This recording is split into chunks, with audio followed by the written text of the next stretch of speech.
Assalamualaikum warahmatullahi wabarakatuh. Di sini saya Ulil Aini Rohimah akan menjelaskan materi dari mata kuliah Bahasa Arab yang diampu oleh Bapak Dedeh. Di sini saya akan menjelaskan ulang dari materi yang Bapak sampaikan melalui rangkuman yang saya catat sendiri. Yang pertama yaitu ada fahumul jumlah wa anwa'uha, di mana yang artinya ini kalimat dan macam-macamnya. Jadi kalimat itu terdiri dari rangkaian kata-kata dan kata-kata pun ini terdiri dari rangkaian huruf. Majmu'atu ba'dal kalimati walha ma'na, kumpulan beberapa kata yang memiliki makna.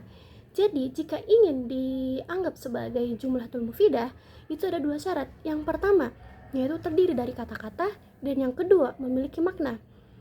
Jumlah ini terbentuk dari musnad dan musnad ilaih, di mana musnad ini sama dengan fi'il dan khobar. Jadi fi'il khobar ini sama yaitu dengan musnad, dan fa'il lalu mubtada itu sama dengan musnad ilaih. Contoh yaitu zahaba ahmadu, di mana zahaba ini artinya itu pergi, Ahmad itu pergi. Zahaba ini termasuknya fi'il, dan fi'il ini tidak bisa berdiri sendiri, harus disandarkan oleh fa'il. Dan dimana yang namanya tidak bisa berdiri sendiri itu namanya musnad. Jadi zahaba ini termasuknya musnad. Lalu Ahmad itu termasuknya musnad ilaih, karena harus disandarkan dengan si musnad ini. Jadi mereka ini sudah satu paket. Lalu yang kedua lalu ada jumlah, di mana jumlah ini terbagi menjadi dua, yaitu yang pertama jumlatul fi'liyah dan yang kedua itu jumlatul ismiyah. Jumlah fi'liyah ini adalah kalimat yang diawali dengan fi'il atau kata kerja, dan fi'il ini sudah termasuk juga sudah satu paket dengan fa'il yaitu pelaku, dimana kata kerja ini tidak mungkin bisa sendirian karena harus ada penjelasan. Maka dari itu fa'il dan fi'il itu pasti bekerja sama agar jelas. Lalu yang kedua itu ada jumlatul ismiyah, di mana kalimat yang tidak diawali dengan fi'il atau kata kerja. Biasanya ini terdiri dari isim lalu ada harfu ataupun dengan mubtada dan khabar. Contoh yang pertama dari jumlatul fi'liyah. Nah, jumlah fi'liyah ini ada rumusnya juga. Jadi seperti fi'il plus fa'il plus juga maf'ul bih, tapi setidaknya minimal jumlah fi'liyah ini fi'il dan fa'il saja. Tapi ditambah maf'ul bih juga itu tidak apa-apa. Jadi tergantung konteksnya, tergantung konteks kalimatnya mau apa. Contoh yang pertama yaitu ada kataba thalibud darsah. Kataba artinya apa? Menulis. Kataba ini termasuknya fi'il. Nah, fi'il ini itu apa tadi? Musnad. Jadi musnad ini juga harus bergantung dengan musnad ilaih. Nah, kataba thalibu, at-thalibu ini termasuknya fa'il. Jadi fa'il musnad ilaih, fi'il musnad. Kataba thalibu yang artinya mahasiswa atau siswa menulis. Nah, biar ada keterangan, biar jelas lagi, ini bisa ditambah dengan maf'ul bih yaitu ad-darsa dari kalimat yang sudah saya sebutkan tadi. Kataba thalibu darsa, kataba fi'il, at-thalibu fa'il, ad-darsa itu maf'ul bih yang artinya siswa itu menulis pelajaran. Lalu yang kedua itu tadi kita sudah jelaskan, yang pertama jumlah fi'liyah, yang kedua itu jumlah ismiyah. Jumlah ismiyah itu ada rumusnya juga seperti kayak tadi jumlah fi'liyah, kan tadi ada fi'il, fa'il lalu maf'ul bih. Terus yang jumlah ismiyah itu mubtada lalu khabar. Contohnya itu al-baitu nazifun, rumah ini bersih. Jadi tidak bisa hanya sekedar rumah-rumah bersih-bersih, al-baitu baitu nazifun nazifun, itu tidak bisa. Kalau misalnya itu hanya sendiri satu kata, berarti itu tidak termasuk dengan jumlah, karena al-jumlah itu terdiri dari berbagai kata-kata. Kalimat itu terdiri dari berbagai kata, dan kata pun terdiri dari berbagai huruf. Jadi yang contoh pertama itu ada al-baitu nazifun yang artinya rumah bersih. Yang kedua haza mal'abun, ini adalah stadion. Al-mudarris wa fil fasli, guru di kelas. Jadi tidak bisa itu jadi tidak bisa disebut jumlah jika kata ini hanya satu. Jumlah ini harus terdiri dari berbagai rangkaian kata. Lalu yang selanjutnya kita akan bahas tentang jumlatul ismiyah. Jadi jumlah ismiyah ini ada polanya juga, terbagi menjadi 3 pola. Yang pertama fi'il ditambah fa'il. Yang kedua, fi'il ditambah fa'il lalu ada maf'ul bih.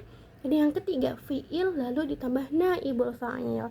Apa itu naibul fa'il? Nah, naibul fa'il ini adalah isim yang menggantikan posisi fa'il dalam jumlah fi'liyah pasif atau majhul. Contoh dari 3 pola tadi, yang pertama, fi'il ditambah fa'il yaitu katabat thalibu. Yang kedua, fi'il ditambah fa'il ditambah maf'ul bih. Contohnya adalah qara'ul waladul kitaba.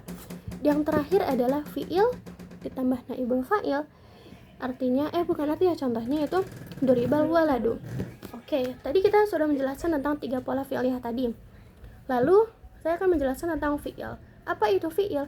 Fi'il ini adalah kata kerja atau perbuatan yang kita lakukan, yang bisa kita lakukan dengan masa sekarang, masa lampau, ataupun bisa dalam bentuk kata perintah.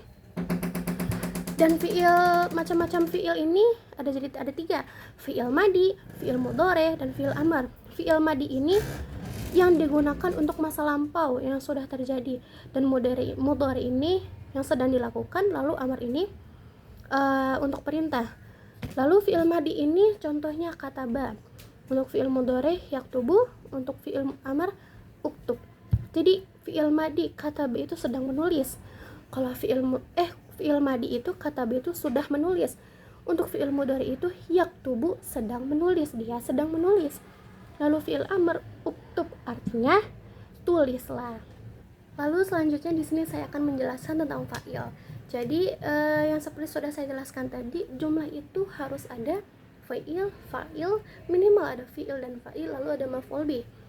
Nah, fa'il ini adalah pelaku atau isim kata benda yang melakukan perbuatan dalam kalimat fi'liyah. Fa'il juga ada macam-macamnya. Yang pertama itu ada fa'il zahir dan fa'il dhamir. Nah, fa'il zahir ini contohnya itu Ahmad, dimana pelaku yang memang sudah tertera gitu. Untuk fa'il dhamir ini ada terbagi lagi, yaitu 2. Ada dhamir muttasil dan dhamir mustatir. Yang dhamir muttasil ini contohnya zahabtu. Jadi diambil dari fa'ilnya itu dari tu-nya, dari huruf ta-nya itu, yang artinya saya, kepemilikan saya. Lalu ada dhamir mustatir yaitu azhab. Jadi apa bedanya dengan dhamir muttasil dan dhamir mustatir? Dhamir muttasil ini adalah menyatu dengan fi'il. Jadi fa'il ini menyatu dengan fi'ilnya. Contoh tadi zahabtu. Lalu dhamir mustatir ini tersembunyi. Jadi dia tetap tahu tentang fa'ilnya, ada fa'ilnya ini, cuma itu tersembunyi tuh.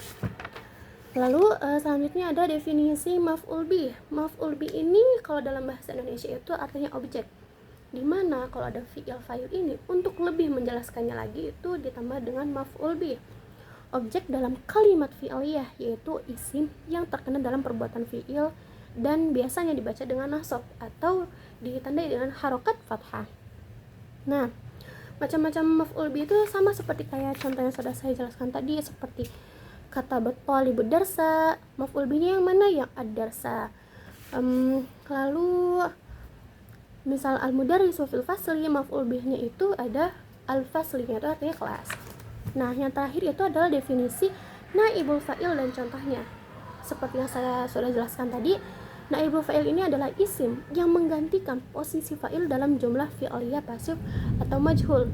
Contoh, duribal waladu, yang artinya anak itu dipukul.